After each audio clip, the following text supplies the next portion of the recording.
Assalamu alaikum students.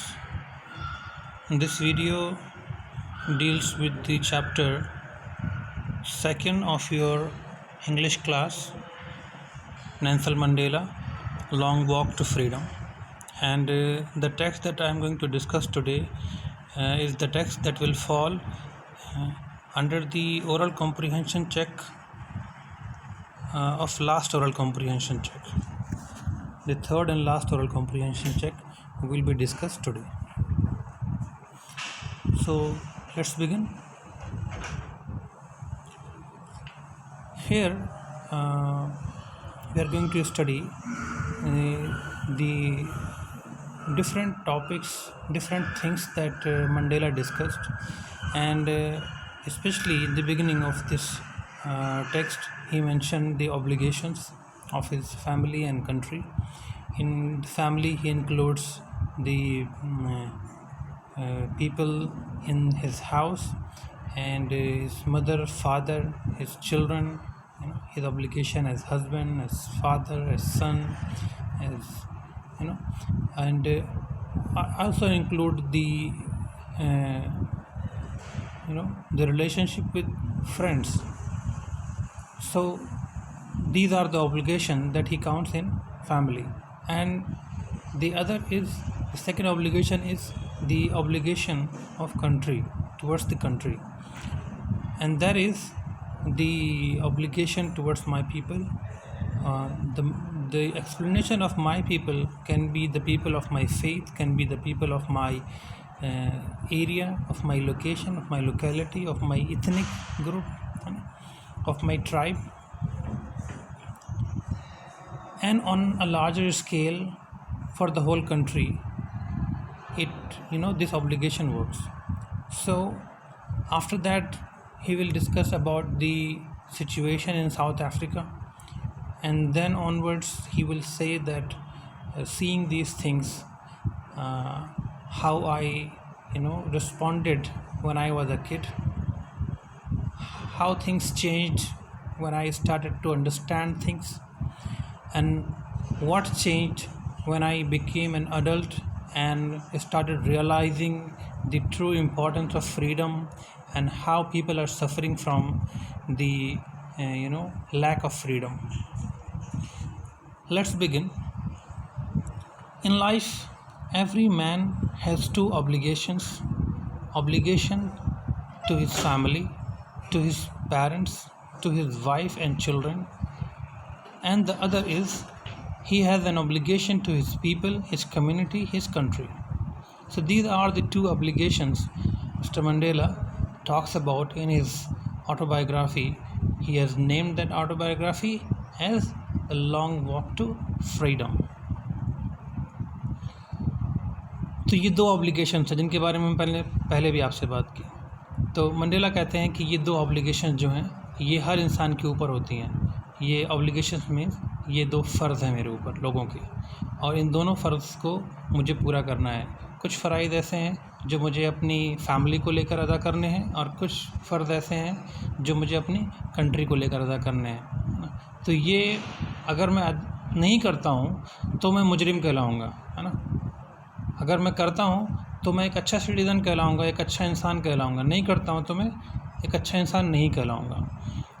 लेकिन in a civil and human society, एक civil society, एक ऐसी सोसाइटी जहाँ पर लोगों के, इंडिविजुअल्स के डेवलपमेंट के लिए फ्रीडम है ना, जहाँ पर इंसान अपने डेवलपमेंट के लिए काम कर सकता है. एंड ह्यूमन सोसाइटी, जहाँ पर जो रूल्स रेगुलेशंस बनाए जाते हैं उनका अप्रोच ह्यूमनिस्टिक होता है, जो कि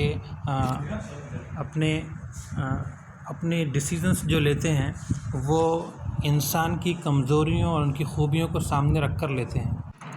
A society that is just, that based on justice and equality, there each man is able to fulfill those obligations according to his own inclinations and abilities. Inclination means उसका अपना जो झुकाव है वो किस तरफ है. इन दोनों obligations में से उसका झुकाव किसी ना किसी तरफ होगा. या तो वो अपनी फैमिली को ज़्यादा सर्व करना चाहता होगा, या फिर वो अपनी कंट्री को ज़्यादा सर्व करना चाहता होगा. But ऐसा नहीं है कि वो किसी एक को ही पकड़ के रखे और दूसरे को बिल्कुल छोड़ दे। अगर वो दोनों में से किसी एक को पकड़ लेता है, एक को ही सर्व करता है, एक ही ऑब्लिगेशन को पूरा करता है, तो वो कहीं ना कहीं अधूरा इंसान कहलाएगा या वो उतना अच्छा इंसान नहीं कहलाएगा। अपनी फैमिली को सर्व न करने वाले लोग, अपनी फैमिली की खिदमत न करने वाले लोग, अपने माँ बाप को पीछे छोड़ देने वाले लोग बहुत अच्छे सोसाइटी में नहीं माने जाते हैं। ठीक उसी तरह वो लोग जो सिर्फ़ अपनी फैमिली के बारे में सोचते हैं, अपने घर बार के बारे में सोचते हैं, अपने बारे में सोचते हैं, मुल्क के बारे में या कौम के बारे में या अपने लोकेलिटी के लोगों के बारे में नहीं सोचते हैं, उनको भी सोसाइटी बहुत अच्छी नज़र से नहीं देखती है। तो ये 2 ऑब्लिगेशंस हम सबके ऊपर हैं अकॉर्डिंग टू मंडेला, और हर इंसान अपने झुकाव के अंदाज से इनको पूरा करता है। कभी वो फैमिली की तरफ झुका हुआ होता है ज़्यादा, तो कोई झुका होता है कंट्री की तरफ, लेकिन दोनों ही किसी न किसी तरह इन दोनों ऑब्लिगेशंस को पूरा कर रहे होते हैं। एक सोसाइटी जो कि जस्टिस पर बेस करती है, वहाँ पर इन दोनों ही ऑब्लिगेशंस को पूरा करने के लिए इंसान के पास पूरे मौके होते हैं। वो अपनी एबिलिटीज़ के हिसाब से, अपनी सलाहियतों के हिसाब से और अपने झुकाव के हिसाब से उनको पूरा करता है। But south Africa is different. In a country like south Africa, it was almost impossible for a man of my birth and color to fulfill both of those obligations. लेकिन मैं जो कि साउथ अफ्रीका में पैदा हुआ और मैं जो एक ख़ास स्किन को रिप्रेजेंट करता हूँ, मेरे लिए या मुझ जैसे लोगों के लिए साउथ अफ्रीका में हालात वैसे नहीं हैं जैसे आपको दिखते हैं दूसरी जगहों पर। मंडेला कहते हैं कि हमारे लिए ये इम्पॉसिबल है कि हम इन दोनों ही ऑब्लिगेशंस को साथ में पूरा करें। साउथ अफ्रीका की प्रॉब्लम ये है कि obligations to family can not be fulfilled but specially by the people of black skin. In South Africa, a man of color means a black man, who attempted to live as a human being was punished and isolated. South Africa में हर वो इंसान जो कि अपनी family, अपने लोगों के बारे में सोचता है, उनको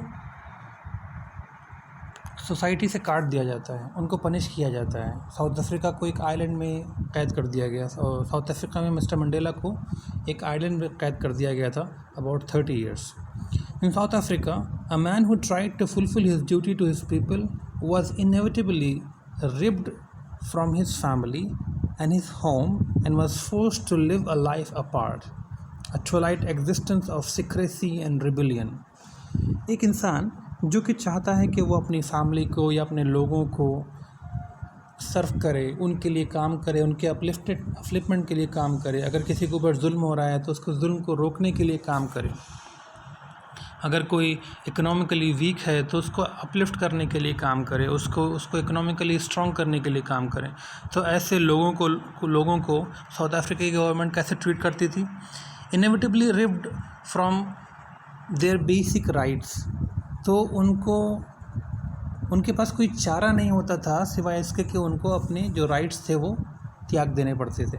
उनको उनकी फैमिली से, उनके होम से दूर कर दिया जाता था। दूर कैसे किया जाता था? सिर्फ ज़रूरी नहीं है कि उनको जेल में डाल दिया गया हो, लेकिन उनकी इन एक्टिविटीज़ को इलीगल करार दिया जाता था कि वो चाह कर भी अपनी फैमिली के लिए कुछ नहीं कर सकते, वो चाह कर भी अपने लोगों के लिए कुछ नहीं कर सकते। वो देख रहे हैं जुल्म हो रहा है पर वो कुछ नहीं कर सकते। तो होता क्या था, वो अपने आप में एक लाइफ जीते थे जो कि उनकी अपनी लाइफ नहीं होती थी। वो अपनी ख्वाहिशात से दूर होकर जीते थे, है ना। Life apart, live a life apart का मतलब कि वो उस ज़िंदगी से, जैसी ज़िंदगी वो अपने लिए चाहते हैं, उससे दूर होकर जीते थे वो। Twilight existence. और उनका ज़िंदा रहना असल में ऐसा था जैसे वो ज़िंदा है भी कि नहीं है। और वो सिक्रेसी और रिबिलियन में उनके अंदर आती थी कि वो चीज़ों को छुपाते थे गवर्नमेंट से कि हम ये करना चाहते हैं, और उनके अंदर एक बगावत का एक जज्बा उभर के आता था। I did not in the beginning choose to place my people above my family. कहते हैं कि शुरू में मैंने अपने लोगों को अपनी फैमिली के ऊपर तरजीह नहीं दी, उनको ऊपर नहीं रखा। मेरे लिए मेरी फैमिली ही ऊपर थी। But in attempting to serve my people, लेकिन जब मैंने अपने लोगों को सर्व करना शुरू किया, I found that I was prevented. मुझे ये पता चला कि मुझे लोग रोक रहे हैं, मुझे किसी न किसी रुकावट का सामना करना पड़ रहा है from fulfilling my obligation as a son, a brother, a father, as a husband. पर जब मैंने अपने लोगों को सर्व करने की कोशिश की तो क्या हुआ, मुझे लगा कि मैं तो अपने फादर की जो मेरी ऑब्लिगेशंस हैं उनको पूरा नहीं कर सकता। अगर मैं एक फ़ादर हूँ तो मैं एज अ फ़ादर अपनी ऑब्लिगेशंस पूरी नहीं कर सकता, मैं अपनी वाइफ़ के लिए जो मेरी ज़िम्मेदारियाँ हैं उनको पूरी नहीं कर सकता। तो मुझे ऐसा लगा कि बहुत सारी रुकावटें हैं ब्लैक मैन के लिए सोसाइटी में। जब मैंने इनको समझना शुरू किया तो वो मेरे ऊपर खुलकर सामने आने लगी। चाइल्डहुड में मंडेला की फ्रीडम का क्या कॉन्सेप्ट था, अब वो देखते हैं। I was not born with a hunger to be free, definitely a man is born free. Mandela का ये कहना है कि कोई भी इंसान आज़ाद होने की ख्वाहिश लेकर पैदा नहीं होता है, असल में वो आज़ाद ही पैदा होता है। I was born free, free in every way that I could know. हर वो तरीक़ा जिसमें मुझे फ्रीडम की ख्वाहिश हो सकती है, या हर वो तरीक़ा फ्रीडम का जो मैं जान सकता हूँ, उन सारे ही अंदाज में मैं फ्री पैदा हुआ था। Free to run in the fields near my mother's hut, कि मैं अपने माँ के घर के पास, मेरे बचपन का जो घर है उस घर के पास का जो मैदान है उसमें फ्रीली घूम सकूं। Free to swim in the clear stream that run through my village, मेरे गांव से होकर जो नदी जाती है उस नदी में मैं नहा सकूं। Free to roast mealies under the stars and ride the broad backs of slow moving bulls, अपने जानवरों के ऊपर बैठकर मैं हल्के चलने वाले जानवर जो बुल्स हैं उनके ऊपर बैठकर मैं देर तक वक्त गुजारूं, या फिर मैं बाहर, घर के बाहर बैठकर कुछ खाना वगैरह पकाऊं, कोई आउटिंग वगैरह करूं। As long as I obeyed my father and abide by the customs of my tribe, I was not troubled by the laws of man or God। जब तक मैं अपने फ़ादर की बात मान रहा हूँ और जब तक मैं अपने कबीले के जो कस्टम्स हैं उनको नहीं तोड़ रहा हूँ, तब तक मुझे कोई प्रॉब्लम नहीं है। कंट्री का कोई कॉन्सेप्ट बचपन में डेवलप नहीं होता है इंसान के अंदर, लॉ का कोई कॉन्सेप्ट डेवलप नहीं होता है, तो उसके लिए रूल्स वही होते हैं जो उसके घर के अंदर चलते हैं या उसकी फैमिलीज़ में या उसकी ख़ानदान में जो चलते हैं। हमारी फैमिली में ये चीज़ नहीं चलती है ना, आपने ये सुना होगा, हमारे घर में ये चीज़ नहीं चलेगी, ऐसा आपके फादर बोलते होंगे कभी कभी। तो आपके घर के अंदर जो रूल्स होते हैं या आपकी सोसाइटी में जो रूल्स होते हैं, हम बचपन में सिर्फ उन्हीं रूल्स को जानते हैं। हमारे लिए कंट्री या जो दूसरे लॉज होते हैं, कॉन्स्टिट्यूशन वगैरह, इसको हम नहीं आइडेंटिफाई कर पाते हैं बचपन में। लेकिन ये चीज़ें जो मेंशन की हैं मंडेला ने, ये बहुत अहम है इनको समझना, क्योंकि साउथ अफ्रीका में शायद उस वक्त एक बच्चे को शायद ये आज़ादी नहीं थी कि वो अपने घर से बाहर निकल के मैदान में खेल सके। एक ब्लैक बच्चा, उसकी माँ को ये डर रहता होगा कि कहीं कोई इसको आके पकड़ ना ले, कोई इसको मार ना दे आके, कहीं इससे गलती ना हो जाए, किसी गोरे को चोट ना लग जाए इससे, है ना, और वो इसको मार दे, गुस्सा हो जाए इसके ऊपर। या फिर जो गांव से नदी गुजरती है उसके अंदर कोई बच्चा तैरे तो उसको सज़ा मिलती हो कि ये ब्लैक इंसान जो है इस नदी को गंदा कर रहा है। या फिर घर के बाहर निकल के लोग आउटिंग करना चाहें तो ब्लैक पीपल को उसकी फ्रीडम ना हो, उनको अपने इलाक़ों में ही रहना हो, वो अपने इलाक़ों से बाहर नहीं निकल सकते हों, या जो हरियाली दूसरे इलाक़ों में है उन इलाक़ों में जाकर अपने जानवरों को वो चराना चाहें तो वहाँ पर वो चरा ना सकते हों। हो सकता है कि साउथ अफ्रीका में ऐसी कंडीशन हो, जिसलिए मंडेला ने इसको मेंशन किया है। तो मंडेला कहते हैं कि बचपन में मुझे नहीं मालूम था कि खुदा के कानून क्या हैं और मैन के कानून क्या हैं, मुझे सिर्फ अपने फादर और अपने फैमिली के कानून मालूम थे। लेकिन जब मैं बड़ा हुआ, it was only when I began to learn that my boyhood freedom was an illusion. बचपन में मुझे जो आज़ादी मिली हुई थी, वो आज़ादी धीरे धीरे मुझे पता चला कि वो आज़ादी असल में आज़ादी नहीं थी, वो आज़ादी का दिखावा था। When I discovered as a young man that my freedom had already been taken from me, that I began to hunger for it। जब मैं बड़ा हुआ तो मुझे अंदाज़ा हुआ कि मेरी आज़ादी मुझसे छीन ली गई है, और जो कुछ बचपन में मैं आज़ादी के नाम पर एक्सपीरियंस करता था वो असल में आज़ादी के नाम पर धोखा था, वो तो झूठी आज़ादी थी। तो अब जब मैं बड़ा हुआ तो मैं आज़ादी की ख्वाहिश करने लगा। I began to hunger for it, मुझे इसकी भूख पैदा होना शुरू हुई, मुझे आज़ाद होना था। एट फर्स्ट, शुरू में as a student I wanted freedom only for myself, पहले मैं अपने लिए फ्रीडम चाहता था। जब मैं एक स्टूडेंट था, एक स्टूडेंट के तौर पर मुझे फ्रीडम चाहिए था कि मैं किसी कॉलेज में भी पढ़ सकूँ, है ना, कोई भी कोर्स चूज़ कर सकूँ। The transitory freedom of being able to stay out at night, वो फ्रीडम जो कि मतलब एक स्टूडेंट को चाहिए होता है कि एक जो स्टूडेंट लाइफ में जो इंसान की जो ख्वाहिशात होती हैं, यार मैं कहीं बाहर जा सकूं, कभी अपने दोस्त के यहाँ रुक सकूं, कभी लेट नाइट घर वापस आऊं, ये इस तरह की ख्वाहिशात जो हैं बच्चों में होती हैं, वही नॉर्मल सी ख्वाहिशात मिस्टर मंडेला की भी थी। पर ये टेम्परेरी हैं। ये फ्रीडम जो है हम इसको लॉन्ग टर्म फ्रीडम या इसको रियल फ्रीडम नहीं कह सकते। अगर किसी इंसान को घूमने फिरने की आज़ादी दे दी जाए तो इसको हम रियल फ्रीडम नहीं कह सकते। तो वही मंडेला मेंशन भी कर रहे हैं उसको कि उस तरह की फ्रीडम कि घर से बाहर रहना रात में, या जो बुक चाहना रीड करना, या फिर किसी शहर में जाकर रहना, है ना, ये सब चीज़ें जो थी ये मेरी ख्वाहिशात थी जब मैं स्टूडेंट था। Read what I please and go where I choose. Later, as a young man in Johannesburg, I yearned for the basic and honorable freedoms of achieving my potential. फिर जब मैं और बड़ा हुआ तो मैंने सोचा कि काश मुझे इसकी आज़ादी होती कि मैं वो सारी चीज़ें सीख सकता जो कंट्री के वाइट लोगों को भी अवेलेबल है ना, वो सब चीज़ें मैं कर सकता जो दूसरे लोग कर सकते हैं। तो मैं अपने ट्रू पोटेंशियल को अचीव करूं, इसकी आज़ादी भी मुझे इसकी ख्वाहिश होने लगी। फिर जब मैं पढ़ाई कर चुका तो मुझे ये ख्वाहिश होने लगी कि मैं जहाँ चाहूँ वहाँ जाकर कमा सकूँ और जो काम चाहूँ मैं कर सकूँ। ऑफ अर्निंग माई कीप, मैं अपने आप को अपनी भूख मिटाने के लिए, अपनी फैमिली की भूख मिटाने के लिए कुछ कमा सकूँ। Of marrying and having a family, ये मेरी ख्वाहिश थी कि मैं भी शादी करूँ, अपनी मर्ज़ी की लड़की से शादी करूँ, है ना, और जहाँ चाहूँ अपना घर बसाऊँ। The freedom not to be obstructed in a lawful life, ऐसी फ्रीडम जिसको कानून की नज़र जो है वो कानून की नज़र में वो फ्रीडम खटकती ना हो, मुझे ये ऐसी आज़ादी चाहिए थी।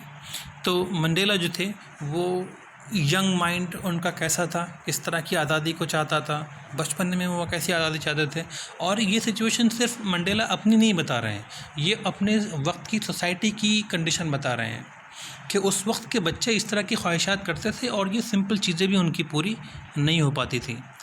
Now when he became adult, जब उनके अंदर इतना शऊर आ गया, इतनी समझ आ गई कि असल में फ्रीडम क्या है, तब चीज़ें बदल गई। But then I slowly saw that not only was I not free but my brothers and sisters were not free as well.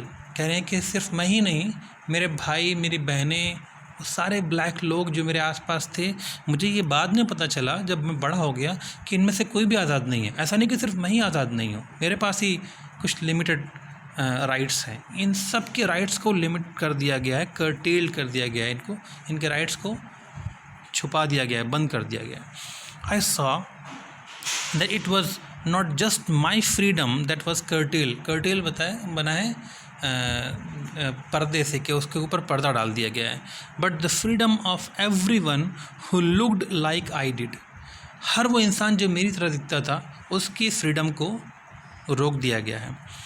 That is when I joined the African national Congress. जब मुझे इस चीज़ का एहसास होना शुरू हुआ तभी मैंने उस एज में अफ्रीकन नेशनल कांग्रेस को ज्वाइन किया। And that is when the hunger for my own freedom became the greater hunger for the freedom of my people. पहले जो इंसान सिर्फ अपनी फ्रीडम के लिए लड़ता था, अब वो बन गया एक ऐसा इंसान जो कि समाज के लिए लड़ने लगा।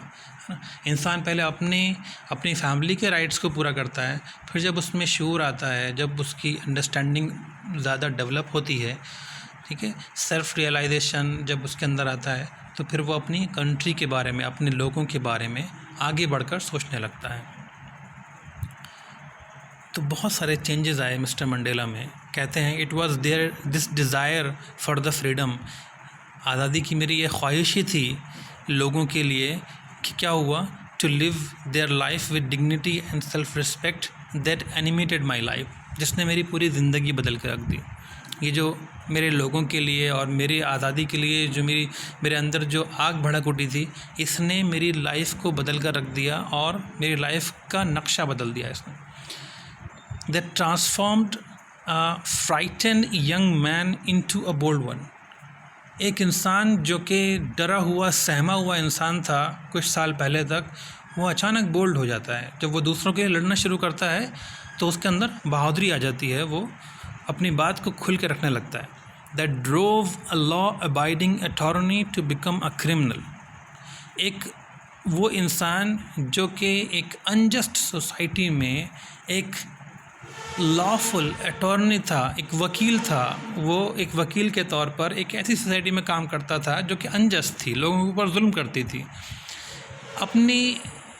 अपनी ड्यूटीज़ को समझने के बाद यही अटॉर्नी क्या बन गया, उस क्रिमिनल सोसाइटी के ख़िलाफ़ खड़ा हो गया और वो खुद एक क्रिमिनल बन गया उनकी नज़र में। That turn a family loving husband into a man without a home. एक इंसान जिसको अपनी फैमिली बहुत पसंद थी, उस इंसान को उसके घर से निकाल दिया गया। और ये क्यों हुआ? किसने निकाला? उस गवर्नमेंट ने जो कि जुल्म करती थी। और ये क्यों हुआ? क्योंकि वो अपने लोगों के लिए काम करने उठा था। That's force a life loving man to live like a monk. Monk मतलब कि वो जंगल में रहने वाला या अपनी ज़िंदगी से जो मज़ा होता है उसको निकाल देने वाला, जो ज़िंदगी को त्याग देने वाले जो लोग होते हैं ना, उन्होंने अपने ऐश को, आराम को, सुकून को छोड़ दिया है, घर से निकल गए हैं, उन लोगों को मॉन्क कहा जाता है। तो फ़कीरों को ज़िंदगी गुजारने लगता है वो इंसान जो कि लाइफ लविंग इंसान है, ज़िंदगी के हर पल को एंजॉय करने वाला इंसान एकदम से बदल जाता है। I am no more virtuous और self sacrificing than the next man. मेरे साथ जो कोई भी आदमी खड़ा है या मेरी तरह दिखने वाला हर दूसरा इंसान, मैं उससे किसी भी तरह बेहतर नहीं हूँ। मैंने जो कुछ भी किया अपनी कंट्री के लिए, चाहे मैं कभी क्रिमिनल कहलाया, चाहे मुझे घर से निकाला गया, चाहे मुझे मूंग की तरह ज़िंदगी गुजारना पड़ी, है ना, चाहे मेरी जॉब चली गई, या मुझे अपने आप से निकल के बाहर आकर एक बोल्ड इंसान की तरह अपने आप को रिप्रेजेंट करना पड़ा, ये सब जो मैंने किया, ऐसा नहीं है कि मैं दूसरों से बेहतर हूँ।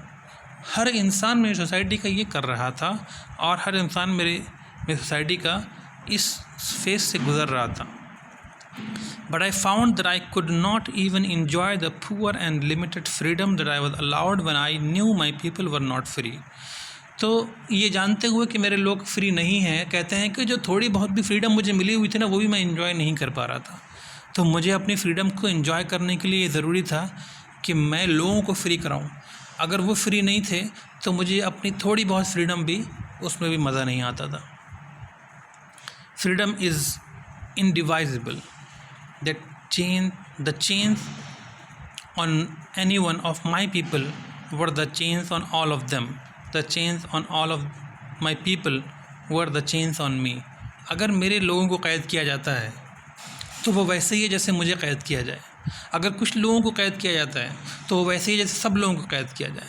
अगर कुछ राइट्स को छीना जाता है तो वैसे ही जैसे सारे राइट्स को छीना जाए। तो मंडेला कहते हैं कि फ्रीडम को आप इस तरह डिवाइड करके नहीं देख सकते कि चलो इसको आधी फ्रीडम मिली हुई है या इसको पौनी फ्रीडम मिली हुई है, इसको 30% मिली हुई है, चलो 10 लोगों को मिली हुई है, 20 को नहीं मिली हुई है, या 20 को मिली है 10 को नहीं मिली हुई है। आप फ्रीडम को ऐसे नहीं देख सकते। आपको सोसाइटी को एज अ होल फ्री करना होगा और कम्प्लीटली तौर पर फ्री करना होगा। आखिर में मंडेला कहते हैं कि जिस कदर एक मज़लूम को बचाना ज़रूरी है, उतना ही ज़रूरी है एक ज़ालिम को भी बचाना। आपको वो हदीस याद होगी जब prophet peace be upon him ने कहा कि मेरे साथियों, तुम जुल्म करने वाले की भी, ज़ालिम की भी मदद करो और जुल्म करने वाले की भी मदद करो। जो मज़लूम है वो उसकी भी मदद करो और जो ज़ालिम है उसकी भी मदद करो। तो उन साथियों ने पूछा, सहाबा ने पूछा कि हम मज़लूम की मदद तो कर सकते हैं पर ज़ालिम की कैसे करें? तो हुज़ूर ने कहा, ज़ालिम का हाथ रोक दो तो वही ज़ालिम की मदद है। उसका हाथ पकड़ लोगे तो तुम उसकी मदद करोगे। तो वैसे ही मंडेला कहते हैं कि जो ऑप्रेसर है उसकी जो जुल्म करने वाला है, ऑप्रेस्ड तो वो होता है जिसके ऊपर जुल्म किया जा रहा है, ऑप्रेसर वो है जो जुल्म कर रहा है। तो जो ऑप्रेसर है उसको भी बचाना है। उसको कैसे बचाना है? उसको उस पिंजरे से बाहर निकालना है, जिस पिंजरे में रहकर वो जालिम बन गया है, वो अपने नफ़रत के पिंजरे में बंद है। I knew that the oppressor must be liberated just as surely as the oppressed. Oppressed means जो मजलूम है, जिसके ऊपर जुल्म हो रहा है, और ऑप्रेसर वो है जो जालिम है। कहते हैं कि मुझे ये बहुत अच्छी तरह मालूम है, मुझे ये श्योरली मालूम है कि जिस तरह से ऑप्रेस्ड को बचाना ज़रूरी है, उसी तरह ऑप्रेसर को बचाना भी ज़रूरी है। जिस तरह से एक जालिम को, मजलूम को बचाना ज़रूरी है, उसी तरह से एक जालिम को बचाना भी ज़रूरी है। A man who takes away another man's freedom is a prisoner of hatred. वो कैदी है नफ़रत का, जो कि दूसरे इंसान की फ्रीडम को छीन लेता है। ही इज़ लॉक्ड, वो कैद है, behind the bars of prejudice. वो प्रेजुडाइज की सलाखों के पीछे कैद है। प्रेजुडाइज क्या होता है? प्रेजुडाइज होता है हम किसी चीज़ को स्ट्रांगली लाइक करें या डिसलाइक करें without having any kind of logical reasoning. हमारे पास कोई रीजनिंग ना हो। जैसे मुझे रेड कलर पसंद नहीं है। क्यों पसंद नहीं है? बस नहीं पसंद है मुझे, है ना। जब मैं कहूँ बस मुझे पसंद नहीं है ना, मैं उन लोगों से बात नहीं करूँगा। क्यों नहीं करूँगा? बस मुझे नहीं करनी बात।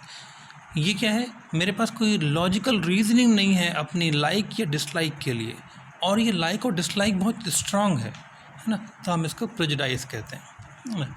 एंड नैरो माइंडेडनेस, तो वो कैदी है नैरो माइंडेडनेस का और प्रेजुडाइज का। आई am not truly free if I am taking away someone else's freedom. अगर मैं किसी और की फ्रीडम छीन रहा हूँ तो मैं फ्री नहीं हूँ। मेरी फ्रीडम भी कर्टेल कर दी गई है, और मेरी फ्रीडम छुप गई है मेरी नफ़रत के पीछे, जिसकी वजह से मैं दूसरों की फ्रीडम भी छीन रहा हूँ। Just as surely I am not free when my freedom is taken from me. ठीक उसी तरह जिस तरह से मेरी फ्रीडम छीनी जाएगी एक जालिम के ज़रिए से, जालिम की फ्रीडम भी छिन गई है उसकी नफ़रत की वजह से।